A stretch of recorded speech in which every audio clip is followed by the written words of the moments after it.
J'ai essayé de faire une synthèse la plus qui reflète le mieux vos pensées.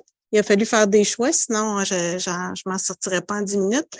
On va aussi sortir une synthèse par écrit, pour la diffuser après le colloque. Je remercie Aminata qui m'a aidé à prendre des notes.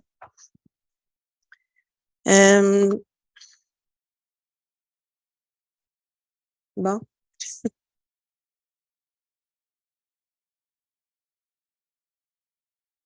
Mais peut-être avant de commencer, je vais en profiter de mon mot de clôture. Moi, je suis plutôt très positive sur la transition qu'on est en train de vivre. Quand je regarde les piliers historiques de la politique agricole plus traditionnelle, se sont mis en place les premiers piliers. Le crédit agricole a commencé dans les années 30. Puis les derniers piliers, la SRA, qu'on appelle les piliers traditionnels, ont été mis en place dans les années 70. Fait que si vous faites le calcul de temps, c'est une vie humaine dans une transition de paradigme, c'est très court. Puis là, j'ai l'impression qu'on est en train de vivre une transition. On est dans la période peut-être exploratoire encore qui dure 20-25 ans. Moi, je vous écoute, puis je suis un peu comme Gilbert, là, j'ai l'impression d'entendre des choses que j'entendais il y a 20 ans. Mais en même temps, il y a les choses, c'est comme en agriculture, une plante, ça prend du temps à pousser, mais je pense que c'est un petit peu la même chose qui se passe. J'ai l'impression que là, on est rendu dans une deuxième phase. Moi, je regarde les étudiants à qui j'enseigne et c'est des gens qui réfléchissent économie et environnement combinés. Ils réfléchissent plus les deux séparément, ce qui était notre cas, nous, il y a 25-30 ans. Puis je pense qu'ils sont en train de trouver des solutions et qui sont à la fois écologiques et rentables. Fait que j'étais assez positive. En tout cas, ça me motive beaucoup de leur enseigner. J'ai essayé de ramener les idées principales selon les systèmes là, de l'axe 4. Donc, au niveau des modèles interdisciplinaires, ce que j'ai retenu pour les chercheurs dans notre domaine, c'est le défi de prendre en compte les interactions désirées ou non prévues. Donc, par exemple, si on joue sur les pesticides, ça améliore la qualité de l'eau, ça va dans le même sens, on est content. Mais des fois, quand on joue sur les pesticides, ça peut avoir des effets non prévus, par exemple, sur les gaz à effet de serre, les importations de produits agricoles, voir l'enjeu de la pénurie de main-d'œuvre. Fait que c'est de tenir compte de ces interactions-là. Tout l'enjeu des effets à court et long terme, prise en compte de l'incertitude, des préférences temporelles des producteurs-productrices dont Charles nous a parlé, donc de les intégrer. Beaucoup de réflexions et plusieurs conférenciers, des gens dans la salle qui nous ont parlé de l'importance de penser de façon systémique et aussi de penser non pas seulement systémique horizontalement, mais systémique verticalement au niveau de la filière. Tout un défi, hein. Moi, tu vas être capable, Charles. On y met beaucoup de pression. L'accessibilité de certaines données, surtout au niveau de la transformation de distribution, moi, pour l'avoir vécu, l'agriculture, on en parle beaucoup parce qu'on a beaucoup de données, on s'en rend pas compte, mais comparativement à d'autres secteurs, on fait parler de l'agriculture probablement parce qu'il y a beaucoup de données disponibles. Mais des colloques comme ça sur la transformation et la distribution, on n'en a pas tant, mais il y a moins d'informations. Nécessité de reposer les analyses agrégées macroéconomiques sur des connaissances microéconomiques solides. On entendait notre premier conférencier qui disait qu'au niveau des constats microéconomiques, il n'y avait pas toujours des consensus dans la littérature. Fait que c'est un petit défi. Puis avant d'agréger ça, ces résultats-là microéconomiques, il faut s'assurer d'avoir des bases solides. Fait qu'il y a aussi un défi là. En même temps, on nous dit petite coquille, ne pas rechercher les données parfaites et précises pour prendre, parce que les décideurs, eux, ils attendent pas d'avoir la recherche parfaite, mais il faut être quand même capable d'identifier des pistes de recherche ou des résultats de recherche qui font des grandes tendances qui font consensus. Et le défi, naturellement, dans les modèles interdisciplinaires d'agréger, parce que moi, je dis souvent que dans mon temps, c'était facile. Une ferme moyenne, ça voulait dire quelque chose. C'était une ferme de 40 vaches avec un papa, puis une maman, puis 2 enfants. Ça allait bien. Quand tu faisais tes analyses économiques, tu faisais une moyenne, puis ça voulait dire quelque chose.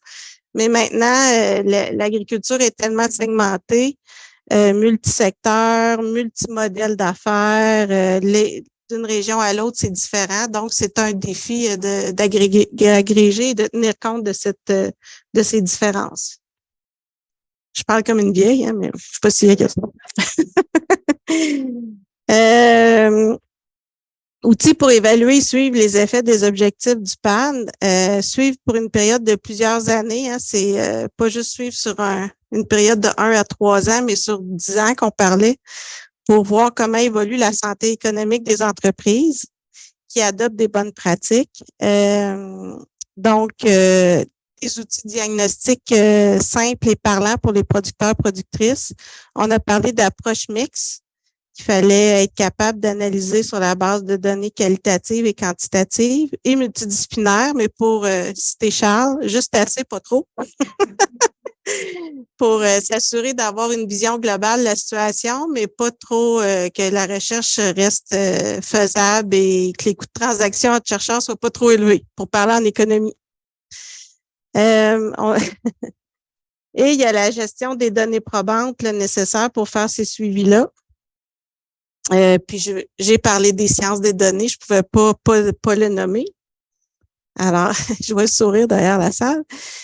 Au niveau des signaux économiques et du marché, vous en avez moins parlé.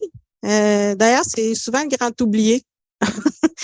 C'est pas, moi, de mon point de vue, c'est celui qui a vraiment le plus d'impact sur les prises de décision parce que, tu sais, je dis souvent à la blague, si on vous disait, soyez écologique, mais il faudrait réduire votre paye de moitié avec un risque. On n'est pas sûr, là, mais ça se peut qu'elle baisse de moitié pendant 10 ans. Il y a peu de gens qui prendraient ce risque-là. Donc, l'effet des prix, autant des produits agricoles que des prix des intrants, taux d'intérêt, ça fait des années qu'on ne parlait plus des taux d'intérêt. Le whoop, ça commence à monter, ça change la donne. Donc, c'est des signaux économiques qui sont importants. Il faut les réfléchir en marge bénéficiaire.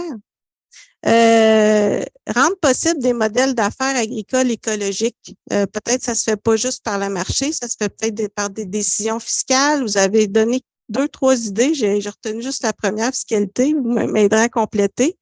Il y a peut-être une réflexion là-dessus. Il y a une tension entre les règles commerciales et les objectifs environnementaux. J'ai marqué agro, mais j'aurais dû marquer plus généralement environnementaux.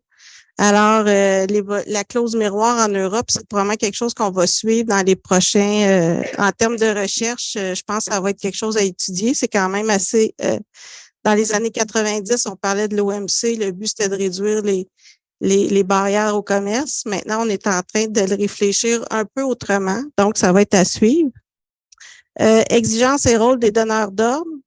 Ça, je pense, de mon point de vue, vous n'en avez pas parlé beaucoup, mais je me suis permis de le repris parce qu'à mon avis, au-delà de la tendance des consommateurs, c'est plus les donneurs d'ordre qui reflètent les tendances des consommateurs. Fait que c'est eux qui vont faire, je pense qu'il faut suivre l'évolution de leurs exigences ou de leurs non-exigences. Une transition long terme vers une agriculture durable, est-ce que c'est trop lent? Est-ce que c'est nécessaire de changer dans la continuité pour amortir le choc? Je pense que je cite M. Goulet. J'espère que je vous cite pas trop mal. Ou bien, est-ce qu'il y a une rupture nécessaire? Comment on approche le changement? Processus d'acquisition des connaissances, il faut se mettre dans les chaussures ou dans les bottes, dans les bottes des producteurs, productrices agricoles. Donc, on a parlé de leur conception du risque. Ça varie d'une ferme, d'un territoire à l'autre. Le biais dans la façon de penser l'innovation. Donc, est-ce qu'éliminer une innovation, c'est contre nature pour un producteur, productrice agricole qui se fait dire depuis des décennies qu'il faut innover? Fait que là, on est en train de changer de paradigme? Ça peut être long, ça, comme changement de paradigme, c'est normal. L'influence du voisinage, l'effet de la communauté, je pense que la dernière conférencière en a parlé. Les intrants biologiques, je trouve ça, moi, en tout cas, c'était quelque chose de nouveau. C'est une rupture. On réfléchit autrement l'entreposage, le stockage puis, en fait, moi, ça m'a fait beaucoup réfléchir parce qu'ici au Québec, on veut beaucoup séparer la vente de l'intrant du conseil. Mais là, dans les intrants biologiques, faudrait-il réfléchir autrement? Donc, il y a comme quelque chose à penser, à analyser là-dessus. Vous avez beaucoup parlé de l'importance d'avoir un conseil segmenté, personnalisé, créer un lien de confiance entre le conseiller et les producteurs. Fait que ça réfléchit toute la façon d'offrir le service conseil, de le financer pour tenir compte, comme on disait tantôt, des différences, de l'hétérogénéité dans le conseil. développer des services clés en main, avoir un suivi sur le long terme, développer des approches stratégiques à la ferme, donc avoir une approche globale, pas juste dans les politiques, mais dans le conseil à la ferme, considérer le temps d'adaptation. 5 ans pour un changement, c'est pas si long que ça dans un changement de pratique. Et l'équilibre entre les tâches conseil administratives de reddition de comptes, je pense qu'on a été mis bien en évidence là. Il y a même probablement des recherches sur l'impact de ces tâches-là sur le conseil. Sur les systèmes d'innovation, vous parlez beaucoup de gouvernance, modèle d'innovation sociale, projet collectif. Donc là, on est vraiment dans l'univers un autre univers des sciences sociales. Donc, on parle pas d'innovation technologique, on parle de plus en plus d'innovation sociale. Besoin d'avoir des traducteurs entre les producteurs, les chercheurs, les conseillers.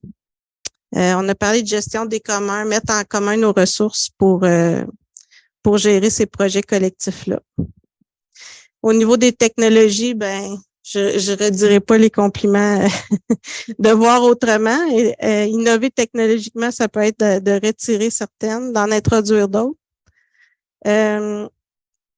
L'effet du désengagement de l'État sur les systèmes d'innovation, je pense qu'il y a tout un univers parce que moi, en tout cas, je pense qu'on l'a jamais vraiment analysé. Tu sais, on peut avoir une espèce de réflexe, ça, dans le bon temps, ça allait bien, il y avait plein de conseillers au MAPAC, mais si on oublie un peu le retour dans le passé, puis on réfléchit en termes de futur, ça a été quoi l'impact, puis comment on peut, dans le contexte d'aujourd'hui, avec la situation actuelle, repenser, ou pas repenser, mais penser les services conseils.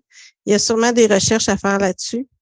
On a parlé de l'importance des canaux de communication entre le conseil et la recherche, entre le conseil et les décideurs politiques, et miser sur l'expérience et les données des producteurs innovants qui sont souvent de très bons conseillers, qui sont en avant de la parade, même qui sont en avant des conseillers, donc en avant des chercheurs certainement aussi.